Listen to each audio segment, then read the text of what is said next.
All right. So a little bit about me. I'm a digital marketer. My name is Eamon Hadi. I'm actually working at LinkedIn, which is the social network for professionals. I work there as a senior marketing manager, and I'm going to get into a little bit about what that means. Hopefully, maybe even a little towards the end. But overall, I wanted to talk about today is like introduction about what is little bit about me. So. I have a bachelor's degree in cognitive neuroscience. When I open up with that, most people are like, how did you get into marketing? Like, that is so far away from marketing. So, cognitive neuroscience with a concentration in human computer interaction, HCI. At Stanford, they have it as symbolic systems. If you guys have heard that, some introduce themselves, that's what they call it there. Cognitive neuroscience. I actually was really interested in the brain going into college, and I studied cognitive neuroscience, and then and then my concentration was human computer interaction, which was how do we understand symbols around us? Like, how do we understand what these, if somebody puts up this versus this, what does that mean? Why would people do this with their hands? And then really human computer interaction really focus on even deeper level of like how do we perceive websites. And so it took these really abstract ideas and really brought it down like, hey, when you see this on a website, how do you understand this? So if there is something that says on the website like featured on CNN, NBC, this and that, these symbols mean something to you, and all of a sudden you're like, hey, there's something interesting happening on this website. This isn't like Joe Schmo, this is a big time company. So maybe these are like symbols that mean something to us. Maybe placement of buttons or how the buttons react when we press them, or how information is displayed. That's human computer interaction. That was really my interest. And I took that, and then I finished college, and there's like two ways that you can kind of go with cognitive neuroscience. You can either go into research, or you can become a neuroscientist. And neither of these really interested me. I actually like left college and I was like, yeah, I love what I learned, but these are not like the practical applications that I wanted to do. So I actually told a really great story about what I've learned and how it actually fits into marketing. And one of my first jobs that was really deep into marketing was at Visa. So, like what you guys, most people think about as the credit card company. Well, they're actually a payment processor. And we can get into that at another point when if you guys see me at Suba and we talk about it. But what I said is, I said, most marketers, they're thinking about things maybe from their own perspective, or but I'm actually thinking about it from the user perspective and how the user understands symbols and interactions. And so that was a really good story. They bit, and then I got my first job. Since then, I've been a marketer for over 10 years, focusing in digital marketing and primarily focused on the B2B side of companies. Now, I've been really fortunate enough to work at a lot of companies where there's a consumer portion where I was able to always have that. So I've always stayed sharp on both ends, but I really, really, really enjoy the B2B side of companies. The other part, and I actually got to lift my screen for this one, is there's like a ton of like segments within digital marketing. There's digital marketing, there's content marketing, there's paid media. There's like maybe another 20 that I could list. But today I wanted to talk to you guys about three that are really, really, really in high demand that I wanted to share with you guys. And I'll get to that. So I actually added one more slides, and I actually broke the rules. They gave me a template to stick to, but I actually added one more slide I think is really high value for you guys. Okay, so the education that may be required. A bachelor's degree in business, English, and social studies. These are very typical. This is like what you see of like 90%, 80% of marketers. They're in this. I'm in that 1% category who went into cognitive neuroscience and then got into marketing. But to be honest with you, there's kind of like a revolution happening within marketing. There's a lot of people who are joining without like higher education. And now I should put an asterisk to this. It's not easy. It's definitely not easy if you don't have higher education. Like you are going up against a pretty steep hill. Nonetheless, I wanted to mention that it is possible for you to do this. But the people who do this are the type of people, so you have to kind of ask yourself, are you this type of person? Are you the type of person who's going to spend maybe 12 hours a day on YouTube? And I really do mean that. 8 to 12 hours on YouTube, reading blogs, going through a HubSpot blog, going through different types of blog posts and really learning it yourself and figuring out these strategies. And you're the kind of person who can, teach yourself, try to execute it and test. If you're not that type of person, I highly encourage you to at least build up that structure by getting at least your bachelor's degree. But again, I want to show you both sides of the coin. There's two ways to get to this end result. All right. Without this high level of experience, the higher education, there's kind of like three areas you would need to focus on. You need to be killer at content. You're able to write really killer blog posts, really killer, short one-liners.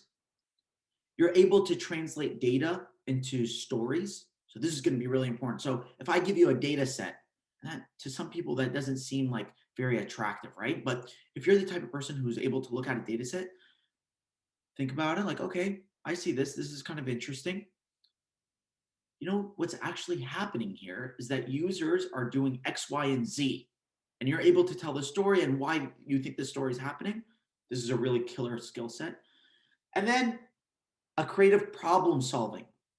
So if you're the type of person who kind of thinks outside the box, and this kind of comes really natural to you, this is very, very, very ideal type of person who can kind of maybe do this without a bachelor's degree. They can hack their way out of it. I'm going to put it right here. All right, next thing, the kind of university you go to, and this is, again, in more recent time, doesn't really matter because I'm going to get into it. There's a huge shortage of good marketers and great marketers within the Valley or within the market in general, actually. And the reason that this is happening is because a lot of people are focusing on maybe going into like computer programming or what have you, and it's created a huge shortage in this area. And so what used to be like, we really need somebody from a top, by the way, I went to UC San Diego, and they're, everybody was looking for top Ivy League and top UCs and really great private schools. And now they're like, if you finish your bachelor's degree and you're really good, that's what we're looking for. Mostly really good. That's what we really want somebody to demonstrate in an interview. The next thing, what kind of aptitude do you need to have? So we kind of talked about this a little bit on the last slide of the person who may not need a bachelor's degree and kind of get this done. But Abbas Ranwala actually took some of my points in his last questions. Hassan, if you're still listening, these are like the points jotted down that he kind of talked about. So if you're fast on your feet, this is like a really great quality of like usual marketers. What you'll find is sometimes in our meetings, there are like what we call like hard thinking sessions, right? So we talk about a ton of topics, and then it's like, let's think about this and come back and see where we are. But I would say early on in your career, I actually give you guys one really quick story. This is maybe my second or third company that I joined. It was a startup, and I had like really impressed the CMO and the head of like the other heads of marketing in my interview. And I was like the most junior person on the team. There was no one who was more junior than me, but they were like really impressed. They had given me a ton of scenarios in my interview, and I was like snapping back at them with like answers really, really quickly of potential answers. And they were like really impressed. So on the first day that I joined, they brought me into a meeting with the CEO, and the CMO had introduced me, and the CEO said, well, we have this problem. Hey, you marketing guy, what are your solutions? What do you think the solutions are? And I was like, well, these are the like 4 solutions that I've implemented at other companies when it came to this problem. And I was like, all right, good. Expect this to happen more often. And so that was very early on in my career. They kind of expect you to be the idea fountain. You're a solution-oriented person. This is actually really, really critical, that you don't just think about problems, but you think about solutions. So like when you're quick on your feet, you don't come up with like, well, this is all the problems that with your suggestion. Actually, rather, here's all the potential solutions that we can have to this kind of problem. You're a storyteller. So you're able to kind of take the problems or the data, and then you're able to translate it. And you say, like, for example, like we're seeing a lot of users not signing up when they get to this page. Why? Why is this happening? Oh, do you know every time this year, without any changes, users just stop showing up or stop using this one particular product, or they don't do this, or they don't buy this. What happened? Like, why is this happening? And if you're able to really derive a really great story, it's like, actually, the reason that this is happening is because our competitor is running an event where they're giving out this free thing, or they're doing this kind of promotion, and they do it every year in August. And that's why we see a huge decrease in the amount of users. You're really resourceful. So oftentimes when you join different types of companies, they have different resources, and some have less resources than others. Like, how do you like, oftentimes when I join like a really early stage startup, they go, Eamon, we need to knock out all these things, but we don't have this person to do it, and we also have a limited budget to like do this. It's like, all right, how can I churn this out really quickly? What's like the most minimal viable product? Or, oh, maybe there's somebody else on the team that, they have a really great skill set. I talked to them over lunch, and then we're not leveraging that skill set. Maybe I can get them to come and help. So being resourceful like that, finding resources online and trying to leverage those. Oftentimes, guys, I'll give you guys a hint. Early on in my career, I would hop in to like different blogs or video on YouTube and try to see if there was solutions that other people have come up with that I could leverage. That's also being resourceful. And then again, I keep diving back into this analytical and creative side. So depending on what type of marketing, but I would say really, if you talk to any marketer, they would say this. They would say, they need to be a really great storyteller, resourceful, solution-oriented, fast on their feet, analytical and creative. Is that you're both able to jump from content and really telling a really great story to jumping into data and back and forth. This is going to be a really critical skill set. And guys, I want to make sure as I'm going through these slides, I want you guys to interrupt me. This is a lecture where I just talk and no one else needs to jump in. I actually really appreciate it when somebody unmutes and says, hey, man, I have a question. So I love that. All right. You're in high school today. What do you need to become a marketer? So you're thinking, well, I don't have my bachelor's degree. Even kind of mentioned some points about like what it takes for me to kind of get off the ground. Okay, let's start with some really basic stuff. Presenting to your class. Are you the type of person who enjoys this? Most people don't, right? And I would say even like there was times where I kind of looked forward to it, but then when it came to it, I didn't want to stand up in front of a crowd. But this is the kind of stuff that really sharpens your nails and it lets you dig in, is your ability to present in front of a class. If you can do this often, whether in front of a class or in front of like small groups, this is going to be really important. The second thing I would say, and I know this is a skill set that I always try to practice, and I try to make it a hallmark of who Eamon is motivating my group members. I work on sometimes projects that aren't really fun, and like they don't even look very attractive, and like no one's gonna really enjoy this. But I try to make it to be a really fun project. Like one time there was these broken emails that we needed to work on, and these emails actually generated a lot of revenue, a lot of money for the company. But they were broken, and fixing them was going to be like a huge task, and it just didn't seem really fun.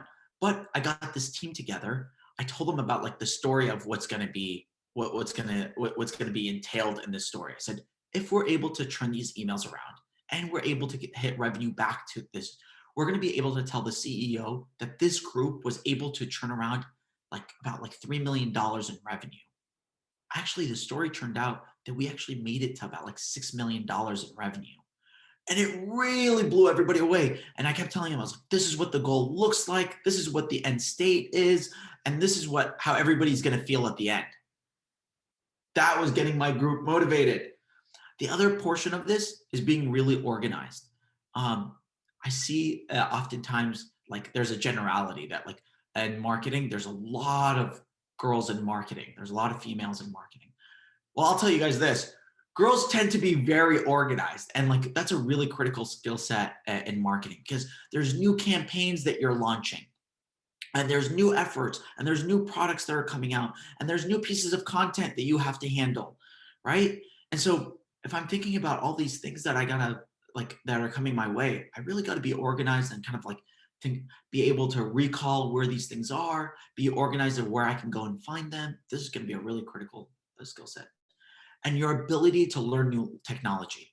Okay, so guys, one of the things of how you know, when I was telling you about that story at Visa of how I got that job, not only did I sell them on this, but right before I joined Visa, I actually taught myself a ton of new technologies. And then when I came to the interview and I was able to talk about these tools that I was using and how I was using them and how I was like growth hacking at the time, it really like impressed them. And then when I joined, it made things actually a lot easier because Visa had a bunch of really, really expensive tools. Um, and there was no one else to like use them. So they're like, you know, hey man, we bought these tools. Some of them, believe it or not, were like about $100,000 a month they were paying for these tools. And so they pay $100,000 and they said, hey, we don't have anybody who's using it on our team. Yeah, somebody else on another team who's going to be the guy who's going to lead this for us. And I was always the first one to raise my hand. I'll take a stab at it. Oh, I've used a similar tool to this. Maybe I can kind of leverage this. And that's how I kind of got like my in. I was able to develop my skill set. And so when I went to company, you know, oftentimes they ask you in interviews, what tools have you used? And I was able to really list off a really long list of tools and what they and how they were used and what were my achievements for each one of those tools. That really blew people away. Okay, this is my favorite part. Guys, I absolutely, absolutely love money. Absolutely love money. This is why we work. There's a bunch of companies that want to convince you that you work just for fun or what have you. That's not it. You work to make money. And this is one of the funnest portions of this topic about marketing because there's a huge shortage in marketers. Marketers who are starting off are getting paid a ton. $60,000 to $90,000 is kind of what I'm seeing with new grads who've like picked up like a few skill sets. We've actually recently I hired a person on my team, and she's actually starting off, you know, she has about 1 year of experience. She's starting off at I think it was $105,000. So if you're a new college grad, you're probably potentially looking at like $60,000 to $90,000. That's pretty good right out of college. If you've picked, if you know, if you've learned a few things and you learn the lingo of marketing. 5 years of experience will get you about 120 to 160, and these numbers are only moving up because there's still a large shortage in the market. And 10 years of experience, you can make anywhere from 170,000 to 350,000. That's a lot of money for about like 10 years of experience. And the beautiful thing is about like marketers, and I'll get to like kind of the next slide, is you can kind of do this anywhere. So when you retire, you most marketers go into consulting and they go and they advise companies. Um, uh, Brother Abbas Ramwala, who was, you know, who spoke right before me. Also, this is like he's. I shouldn't say like I shouldn't bring him up when I'm talking about retirement, but I'm talking about that the fact that he's a consultant and he's kind of able to kind of leverage that skill set across multiple companies. He doesn't have to be maybe stuck to one company, and that's the beautiful thing about marketing. It's a knowledge based because since we're in a knowledge based economy, you're able to kind of leverage this across multiple companies. A lot of companies need this. And you don't have to necessarily be at one place at a certain time. Kind of do this from anywhere. Any questions on this? There has to be some questions on this. I Hassan, there's no way you don't have a question about this. You were asking about like speaking in public. Go ahead. So like technically, now since there's a shortage of like marketers, the more experience you have, technically the more money you can get. So like 15 years of experience, like I'm just making an estimate currently, like you could maybe make about like 400K to like maybe 500K ish. I kid you not, 100%. You could definitely be doing that at that stage. You'd be very senior. You'd probably be at the level of like VP or CMO. That those numbers are not far fetched at all. So yeah, definitely. Okay, thank you. Absolutely. Nima. Oh, sorry. So this doesn't necessarily have relate to this, but I've been really into graphic design recently. Do you know if there's any ways to implement graphic design into marketing? Yeah, absolutely. So, by the way, I should note that my wife is she went to school for graphic design. She's a photographer now. But there are a ton of graphic designers who are part of marketing teams. That's like a pretty essential resource that we need to leverage as marketers. Now, are there graphic designers who turned marketers? I'll tell you even crazy story. I knew a guy who was a videographer who became a marketer. Again, they focus on their skill set. They learned a ton online and they were able to translate this. As a graphic designer, you're a visual storyteller. Can you take that storytelling aspect of your skill set and bring it to other portions of marketing? 100%. Graphic designers, I would say today make between like at the 5 year level of experience, I say they make about anywhere from 90 to 120, 130 with 5 years of experience. And then I would say at the like let's say 10 year, you're probably looking at the range between 100K and 160K. I would say that's more at the top end. Yeah, that's probably where you are. Does that answer your question? Yes, it does. Thank you so much. Awesome. Okay, work-life balance. So early on in my career, I actually did not care about work-life balance at all. I was like a single guy, and like I could work 60 hours, 80 hours, and I actually enjoyed it. I because I love what I do, and it was like really easy, and I enjoyed it coming to work every day. And so like work-life balance didn't really matter to me. But I wanted now that I have I'm married, I have a son now. Few things have changed. And so, what are things that affect work-life balance? I would say actually it isn't about marketing. Marketing, I would say even generally, you can make it kind of go either or. But there's a few things that influence this. The company stage that you're in. If you're going to a very small company, like let's say a startup, like sometimes at different stages they're referred to as like Series A, Series B, Series C, and those are references to the funding that they've received. Those types of companies, there's a ton of time that you're going to need to put in. So like work-life balance maybe like shifted, like maybe a little off balance of being more at work than you are, spending for your free time or being at home. While like maybe joining a really large company doesn't require you to be there because they have a ton of resources and they have a ton of people on the team and everything is super segmented.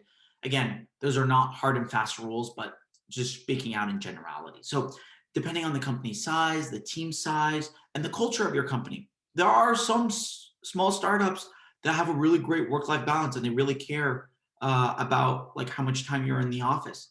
I've heard of even companies like Slack, like 5 o'clock rolls around, everybody gets up and leave. Yeah, that's it. On Saturdays and Sundays, no one's working.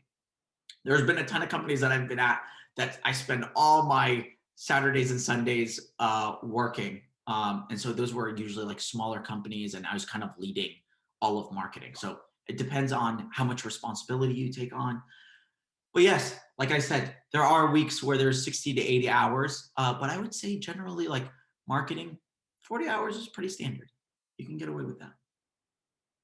Okay, here's about the geography. So, marketing, what we kind of talked about like early on when I was getting introduced was like there was a revolution that happened in marketing. Marketing was in magazines. Marketing was in these like billboards, and that's where really marketing and advertising were thought of. And marketing was actually a subset of advertising. Now today, advertising is a subset of marketing. So kind of there was like a revolution that happened, literally a revolution. And it was all based in New York. So if you've heard the term like Madison Avenue, so that's where all the advertising agencies are primarily. So, here in the Bay Area, we have like Sand Hill Road. That's where all the venture capitalists, the VCs have their offices. Well, on the other side of the coast in New York, they have a road that's called Madison Avenue where all the advertisers are. The beautiful thing is this is all shifted. It's here where we all are today. Alhamdulillah. We are actually super, super, super lucky to be where we are. Yeah, Ali Hassan. So sorry about the other question. So I wanted to ask, so like you need to have some technology, you need to know like a bit of technology to be like a digital marketer. Yes. So without knowing like you have to know a little bit. So without knowing even a little bit, you kind of can't be a digital marketer. Yeah, I would say that would be a pretty difficult, that's a critical step that you need to become a digital marketer, is that you Okay. understand a little bit of technology, or at least the ability to learn. But let's take even a step back. You have like the willingness to learn these steps and like learning new tools. If you have that, I would say you're on a pretty good path to learning new technologies. Also, investors technique, like are they in the like like tree in of digital marketing technically? Investors, no, investors are like across like multiple kinds of fields, so they're not Okay. limited to kind of like I wouldn't say they're limited, they're cohorted or inside of marketing. They're kind of like they're across maybe multiple verticals, and uh, they kind of have their own category as well. Does that answer your question? Yes. Awesome. All right. Okay. So we're talking about the San Francisco Bay Area. Because we have so many technology companies here, they're actually paying the most. So I actually did a little bit of a comparison. And a job that pays about $100,000 in the Bay Area, forget all the other details, that same job, let's say in Michigan, pays actually about like $65,000. So there's like about a $40,000 difference of how much living in the Bay Area pays more. And then there's other like comparable kind of close there. I would say like New York is about 10%, a little bit lower. I would say Los Angeles is about 25% lower than what people are getting paid in the Bay Area. So we're in the like the top tier market for digital marketers. My favorite guys, and especially this has been happening like this is happening in marketing way before the pandemic, but you can be a digital nomad. A digital nomad is a person who works from anywhere in the world. So I have actually some friends who are some marketers who actually just go from country to country, city to city, and working, and they get to enjoy wherever they live. And then sometimes they live in like they get to stay in some really cheap areas. So they go to Vietnam for like 2 months, and they're working there, but they are in Vietnam, and so they get to hang out. Yeah, Ali Hassan. Oh, Oh, sorry, that was an old hand. oh, okay. Got it. Got it. Got it. And so they get to work from all across different cities, and then they go to Europe, and then they go to the Middle East, and they go to South America, and they go to different cities in America. And that's like one of the beautiful things is because for digital marketing, kind of what you need is practically your laptop and your phone, and that's your office. That's all you need, and you're able to kind of work across like multiple time zones. And oftentimes the marketing isn't like thought about like you need to be in the office and to do this. It's, there's deadlines, and you just got to make sure you hit the deadline. So whatever time zone you're in, you're able to knock it out. Now I would say you should be cognizant of like the meetings that you do need to be in. So a buddy of mine who was in like Vietnam was telling me, he had to stay up all night to join the meetings, but he was able to stay in Vietnam, which cost him like like $400, $500 a month to live in Vietnam. So he was saving a ton of money, and he was exploring, and he's being very adventurous. He loved it. So there's that. The other beautiful thing is, and this is a real huge revolution that's happened, is within digital marketing. You guys see this. There's people, and again, one of the things in digital marketing is that is social media marketing, right? A lot of people who only have about like 3-4 years of experience are actually starting their own companies, and they're becoming their own consultants. Like, how many other careers can you say that where everybody says, oh, well, you need at least 10 years, 15 years. You need to be a really senior level X, Y, and Z type of position to do this. Well, because there's such a shortage, a lot of young people are actually pulling out of companies and saying, I'm going to do this for myself. I'm going to set my own hours. It's going to be kind of difficult. I need to find my own clients, but I'm going to be able to do this. And at the end, I'll tell you guys, I'm actually doing a little bit of this myself. All right. So I talked about earlier, and I added this extra slide because I think this is going to be really helpful for you guys. So there's 3 types of like digital marketers that I want to talk about today. Again, I mentioned there's maybe even like more than 20 types of marketers that exist. Marketing has become super niche. Everybody kind of focuses on anything. So when I kind of first started off, I was a digital marketer. I was a generalist, is what they call it.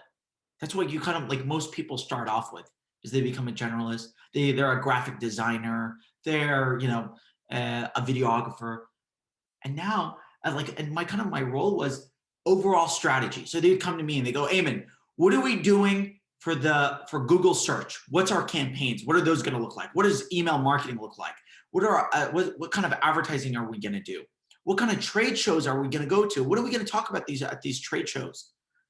And then developing content. It's like, okay, this is the kind of content that we need. We need a blog post. We need a white paper. We need a case study. We need a video.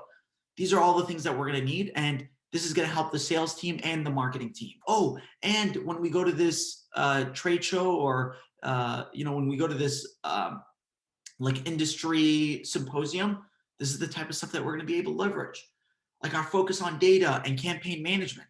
Now, a content marketer, and guys, content marketers, these guys are killing it. These guys are making so much money, okay? These are people who are able to write content. Those are people who are able to create content strategy. Hey, what are we gonna write this month? What are we gonna write this quarter? What are we gonna write this year? What's gonna be our focus? And then optimizing content. So we've written this content and now it's been out for about 3 months. Can we spruce it up? Can we do something that can really get it over the top? This is the type of content, like these guys are really ranking it in. And then there's paid media marketing. This, if you asked me 5 years ago if you should get into paid media, I probably would have told you like, yeah, there's demand for it. It's nice. Now, because there's such a huge shortage, these guys are killing it, absolutely killing it of how much they're making. And what is their like main focus is they're driving specific revenue. So every time you click on an ad on Google, when you search something, like the first 2 results oftentimes are sponsored by a content. They're an advertisement. Well, a lot of people click on those, and the people who run those are paid media marketers. And those translate into dollars for companies. So now there's like a huge, huge incentive to kind of hire these types of marketers because they're going to drive revenue for the organization. These guys are driving into what is creative. Creative is like maybe the ad and what it looks like, those banner ads. There's a lot of time spent on those to make sure that those are the right color, that they have the right button, that they have the right text, because you only have a small amount of space that you can write all this text in. So you better be like very, very convincing. And then analytical mindset. So you're able to kind of jump in and you got to figure out which ads you got to, we used to say kill, but we now say sunset. Which ads do we want to sunset? Which ads do we want to add like $100,000 to really get it over the top and really double down on? This is a person who's going to have to be really both analytical, like an analytical mindset, able to kind of think through copy and what have you. All right. Trends in the industry. I've mentioned this now several times. The market needs more marketers. The market needs more marketers. There's absolutely a shortage. And even though like a ton of marketing tools are coming out and they're all automating portions of marketing, even with that, we still need more marketers. You would have thought with all the technology that exists out there, with all the automation rules that we have, unfortunately, it's still, fortunately for us, is that there's still a demand for marketers because somebody needs to go and use those tools. So even though it's automated, we still need those tools to be used by a marketer. And then during the COVID pandemic, there was a huge demand for marketers. So actually, if you guys remember, it was like really sad. A lot of people got let go from their jobs during COVID. Actually, for marketers, there was a huge demand to bring these people in because what happened? Everybody was in front of their computer the entire time. And they were sitting in front of and then shopping. So marketers are across multiple types of products and services that they offer. So there was actually a huge, huge demand during this time. me and my marketing friends, a lot of recruiters were reaching out to us. We weren't reaching out to recruiters. And they were asking us, would you like to join our company? We'll give you X more amount of money. So it was a really like interesting time to be a marketer. Okay, work environment. Marketers are notoriously dressed down. I actually joked around about wearing a collared shirt today. My wife was like, you don't even wear that to work. Why are you going to be wearing this for Shine Labs? But this is, again, when you're in front of the client, you got to dress up. You guys are the client. I'm here to impress you guys. I'm here to blow your socks off and hopefully make you guys some marketers. Don't become doctors or scientists or especially engineers. Ugh, I hate those guys. Become marketers, all right, guys? I joke around. And so we're notoriously always dressed down. We're always in t-shirt and jeans. But when we're in front of a client, again, semi-formal is what we're shooting for. So if that's the kind of environment that like you're most comfortable in, that's really great. During the pandemic, like me and my team, we'd all wear a t-shirt, but we're all wearing sweatpants down below. That was like very classic marketer type move. That's the end. I want to know what questions you guys have. Do you guys have questions around like other parts? I know Sister Naima asked a question about like different roles in marketing. I'd love to answer your questions about what's the difference with B2B and B2C, or if you have questions about pay or questions about maybe even more in detail about the future of marketing. What do you guys have for me? Um, so you know how you talked about the other types of marketers earlier? Yes. So I forgot the other two names. Like there's oh yes, these two. Um, so do paid media marketing, like people paid media marketer, do they get the most money out of these three, or like Yeah. or So I Hassan, you know what I would tell you is the way that you position yourself and the company that you join are going to be the things that determine who gets paid the most. So don't think about it just like from a title perspective, right? I guarantee you there's a person who's in paid media who has their own agency and they're getting paid over $1 million a year. That I can guarantee you 100%. And there's a content marketing agency that makes, per person they're making $1 million a year. Okay. It really just depends on like how well you get the skill set down. If you're like the top person at writing content, you're going to be the top person paid. Think about it that way. Focus on becoming the best at your skill set. And so this is why I like sometimes I disagree with some people when it comes to like this advice, is that they'll say like, oh, be good at everything. They say the phrase that goes jack of all trades. That's actually not a compliment. The full sentence, and if anybody can remind me of it, it goes like jack of all trades, master of none. Yeah. There you go. Yeah, master of none. That means you're not really good at like in-depth one person. And in the last 20 years, there was a revolution in our industries. Is that we moved away from generalization and we became specialists. And so sometimes like you hear people like, no, you shouldn't be a specialist. Then you're going to pigeonhole yourself into one thing. That's actually a good thing. You want to be that. You want to be that guy who's known as the digital marketing guy, the paid media guy. And if you're that guy, everybody wants you, and you're going to be the top paid person for that. Sister Naima. Okay, so I had a quick question. In your line of work, what specific software and digital tools do you use? Beautiful question. So there's a ton of tools. So there's like Google Ads is one, YouTube Ads, Facebook a Campaign Manager, and then I'm going to list a bunch for email marketing and sometimes referred to as email automation, which is like HubSpot is a tool that's very, very popular. Marketo, again, a really popular tool. I'm trying to think. Adobe has a ton of suites. Another one that I encourage every one of you guys to kind of get into is Google Analytics. Get yourself familiar with this really early on in your career. It's going to pay dividends for the rest of your life. because not only does it tell you about website, but it actually trains you on how to read data and how to translate data. And that's going to be used across the rest of your life for across multiple tools and across multiple situations. But yeah, these are like a few tools. If you're on the social media management side, like Hootsuite is one for managing your social media. There's like a ton of analytics tools that are out there that are used. But yeah, I just mentioned like a few for you. Okay, thank you. Absolutely. Brother Bakar, any questions? I want to make sure you feel included. I see Brother Ali who has a Rolls Royce as his profile pic. Can I ask you, Ali, why you chose a Rolls Royce? Well, I guess Rolls-Royce represents kind of the pinnacle of luxury in the car market. And, you know, I also like the design and things like that. Absolutely. So he used a really important word in marketing. He says like represents, right? So a Rolls Royce costs, it's actually, do you know what it is? Rolls Royce was like a British car manufacturer that actually got bought by BMW. So if you actually look at the computer inside, it's actually a BMW computer.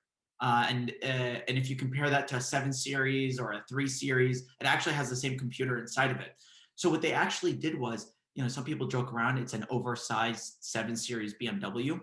The company, what it was able to do, it represents the pinnacle of luxury. How did they do that? They made associations with luxury, right? Who drives a car like this? A king drives a car like this, right? Who drives a car like this? A wealthy businessman who has a driver drive it for him. Wow, like that's the association with like luxury. It was peak. Maybe the car actually doesn't, you know, even though it may cost about like $400,000 or $500,000 when they sell it, but maybe it actually cost them, I think like $80,000, $60,000 to actually make, right? But they're able to position it for $500,000. That's marketing. That's actually specifically called positioning in marketing. So actually, when I first joined on and I saw that you had that on, I was like, I got to call on him a little bit later. All right. I see another name in here. I'm calling out a few names. Ayman, before you go there, Ali, you've typed a long question. Why don't you just ask that, my friend? Go ahead. It's a very good question. Sure, okay. So my question was, so during your workday, what are the things that you do? And like what I mean is like you come to the office and you just talk about like strategies and what you're going to market and all that, or is there something more to that? And what tips do you have for someone who wants to make a marketing firm? And finally, there's these guys on YouTube, they're like gurus. They're always trying to sell you like, oh, I have a marketing course and whatnot. And my question was, are these guys real or just a waste of time? All right, can I start off with the last question? Okay, these marketing gurus, I absolutely cannot stand these guys. These guys are the biggest scam. So guys, what they've done is, I give them credit, right?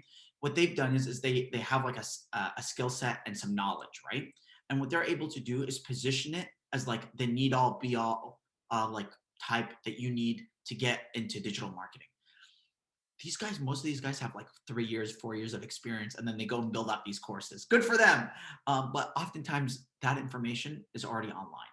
And if you probably sat down with a marketer, they could probably tell you everything that could be potentially in that course.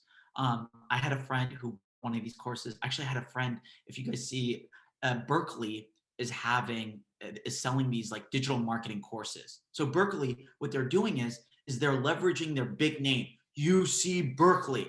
And they're like, we'll sell you one course for two courses for $14,000, right? But you get to list on your LinkedIn that you went to UC Berkeley extension. But like you can tell all your friends that you went to UC Berkeley and you're a big success. I would advise you against going in that route. These things aren't like really sustainable, and you probably won't walk away with much from these. Really experience and like conversations with real marketers are the things that got me over the top. Okay, that's really one of the things that really helped me. I would sit down, I'd ask a lot of really great questions, and then I would leave, and then I'd try to go and try those things out myself. I'd go into Google Analytics and try to read the data. I try to write my own pieces of content. I try to write my own blog posts. I try to start my own company. I built my own website. Those are the things that put you over the top. That's where I would tell you to go with that. On the day-to-day of what I do. Okay, so there's obviously a ton of meetings now in my career. So again, like when you're early on in your career, you may be joining some meetings, but you're doing a lot of work. Now, like at my stage in my career, I do less work and I'm doing a lot more meetings and giving people more instruction. So it's kind of different. But what I'll tell you is this: early on in your career, when you come in, you have like maybe like several tasks that you need to kind of get done. You're kind of you look at the website and you say, okay, what is our website missing? What is broken on our website? These are the things that you want to address first. Okay. Then you may look at your campaigns that you're running. Hey, we're spending about like $1,000 a day, $30,000 a month on ads.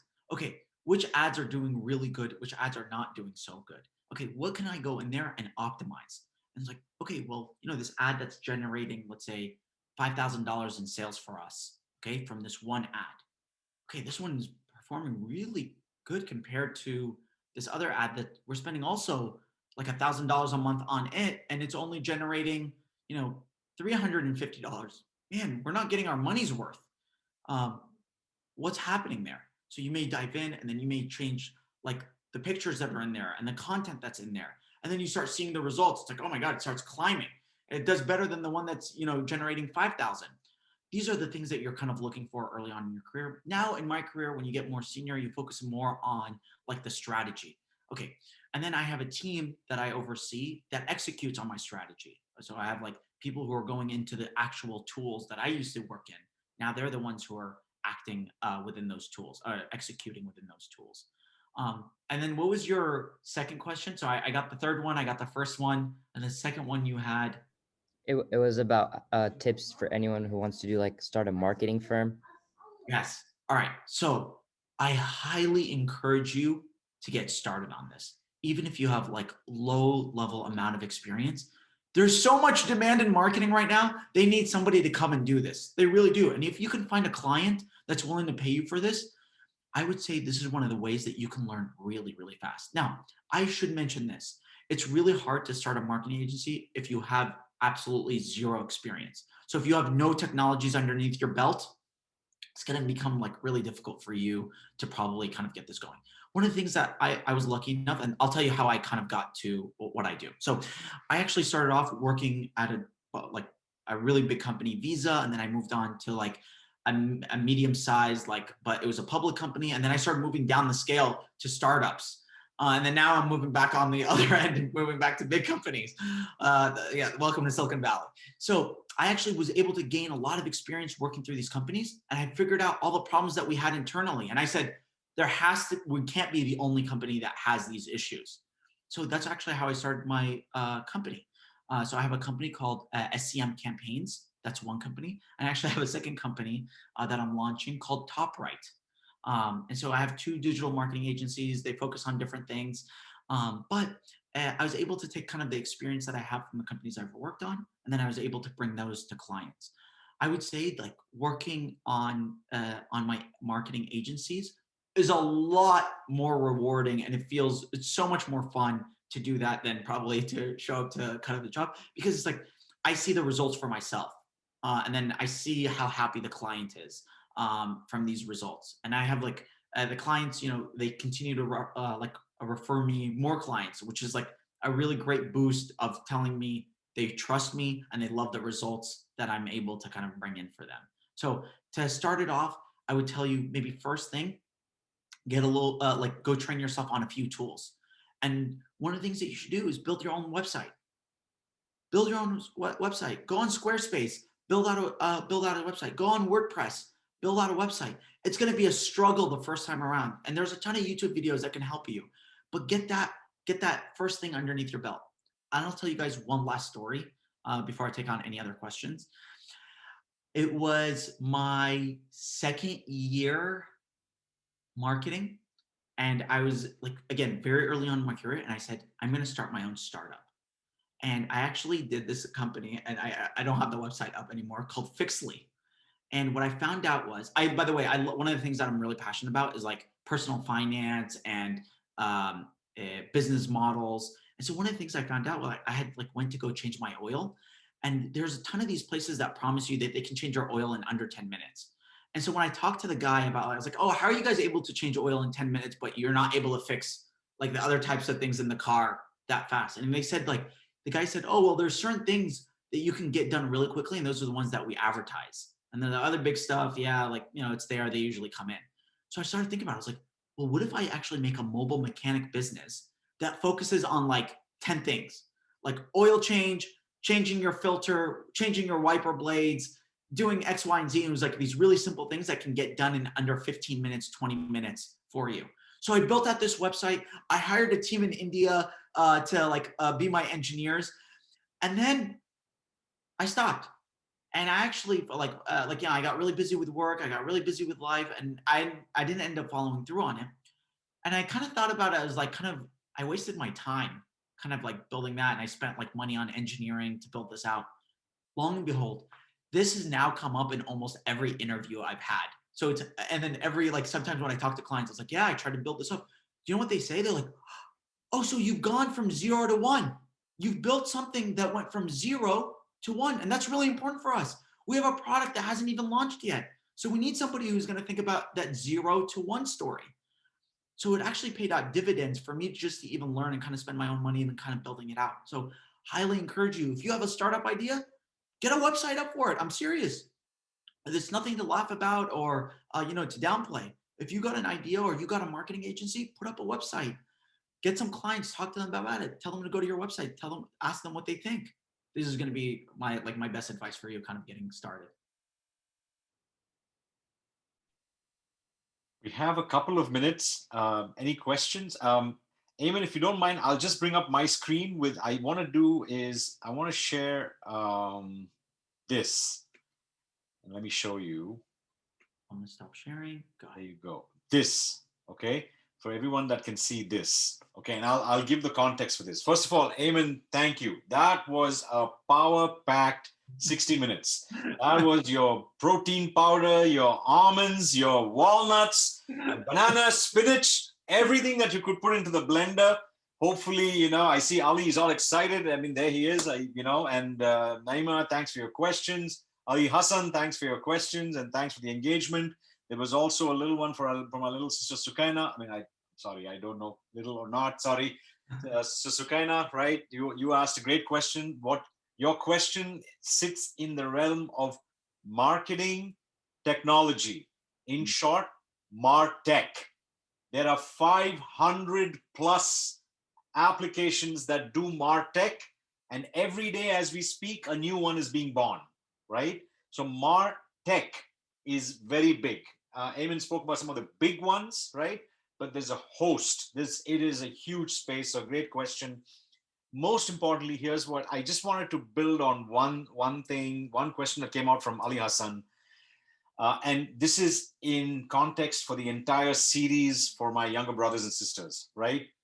Please do not take this as a table of saying the career paths that in marketing, which is a double click that Eamon did, right? Do not look at that as this equals 100,000, that equals 120, and this equals 140, right? I'll take a few steps back. General physician, I'll make, I don't know how much they make. I'll just go by some numbers. I'll start with 100. And then if I can open someone's brain, it's maybe 300. If I can work on their feet, it's probably 150, right? It's not that, right? It is about what you want and what you love to do. That's very important, my young brothers and sisters, right? Forget the table that says, do this and I will get that. The rewards will fall on your lap as you go. Follow your passion, follow your dreams. Very importantly, what I wanted to, and Eamon, we know we haven't spoken about this from a Shine Labs perspective, but here's the thing. For those of you who are in the Bay Area, right? We are very happy to work with Eamon and a cohort of some other folks who work in this area. If you'd like to sit down in a round table, right?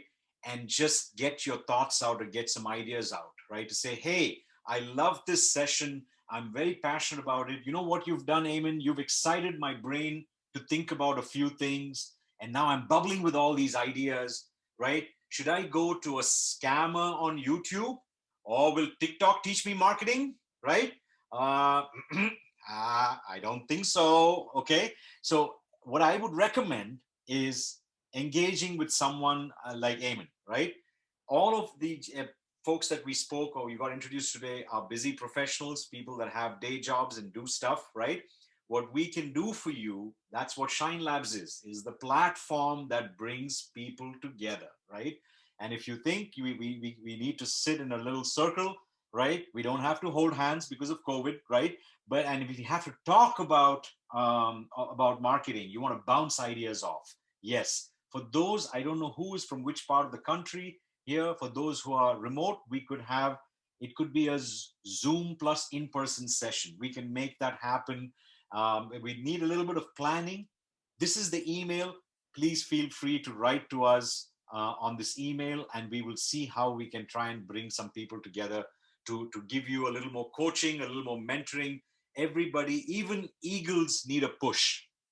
I hope you know how that works. Eagles only soar because they find the heat thermals from the ground, right? So even eagles need a push to get high. So these people are the thermals that can push you, can elevate your thought and your career. My young brothers, Eamon, once again, thank you so much. While thanking you, my young brothers and sisters, for those of you who stayed through the session, right? We know who you are, right? Thank you very much for spending a good 3 hours. I hope you can see how this whole thing packages itself together. Amr started off this morning talking about business, okay? He spoke about various areas of business and how you see how marketing, he made a mention of marketing, he made a mention of analysts, he made a mention of data analysts. You got a perspective from Eamon to say marketing technology, analysts, and those kind of roles also package under marketing, general marketing that involves some analysis and numbers and some kind of things like that. And in between of all of this was communication, which is kind of the bedrock for everything. Marketing is all about communication. You don't communicate the marketing correctly, it's a problem, right? So we tried to package this whole session today for you to try and bring this together. Please do give us feedback, communicate with us. This is just the beginning of a journey.